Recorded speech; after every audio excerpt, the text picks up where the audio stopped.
Praise the Lord. நம்ம எந்த விதமான பாத்திரம் வேதாகமத்துல 2 தீமோத்தேயு 2:20 நம்ம வாசிக்கிறோம். அந்த இடத்துல ஒரு பெரிய வீட்ல பொன் வெள்ளியுமான பாத்திரங்களும் அல்லாமல் மரமும் மண்ணுமான பாத்திரங்களும் உண்டு. அவைகள்ல சிலது கனத்துக்குரிய பாத்திரங்களாகவும் சிலது கனவீனத்துக்குரியதான பாத்திரங்களாகவும் இருக்கிறத வேதம் நம்மளுக்கு காண்பிக்குது. இதுல இந்த பாத்திரங்கள் எந்த விதமான பாத்திரங்களா இருந்தாலும் எல்லாமே ஒரே வீட்டில தான் இருக்குது அப்படிங்கிறத வேதம் நம்மளுக்கு காண்பிக்குது. இந்த 4 விதமான பாத்திரங்களும் நம்ம மனிதனுடைய 4 விதமான இருதயத்தை குறிக்கிறதா இருக்குது. இதுல மண்ணும் மரமுமான பாத்திரங்கள் நம்ம பார்த்தோன்னு சொன்னா அநேகர் சில வார்த்தைகள்னால நம்மள பேசும் பொழுது சொல்லும் பொழுது ஈஸியாக நம்ம உடைக்கப்படுற ஒரு சூழல், ஈஸியாக நம்மளுடைய இருதயம் கலங்குற ஒரு சூழலாக இருக்கும்.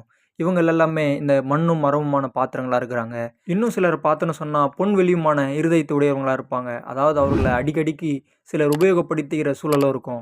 ஆனா இந்த பாத்திரங்கள் எல்லாமே ஒரே வீட்ல இருக்குது அப்படிங்கிறத புரிஞ்சு கொள்ளுங்க. இந்த பாத்திரங்கள்ல நம்ம எந்த விதமான பாத்திரங்களாகவும் இருக்கலாம். வீட்டு எஜமானாகிய இயேசு கிறிஸ்துவுக்கு அந்த பாத்திரங்கள் பயன்படும்போது அந்த பாத்திரங்கள் கனத்திற்குரிய பாத்திரங்களா கர்த்தருடைய பார்வையிலையும் கர்த்தருடைய சமூகத்திலையும் காணப்படும்.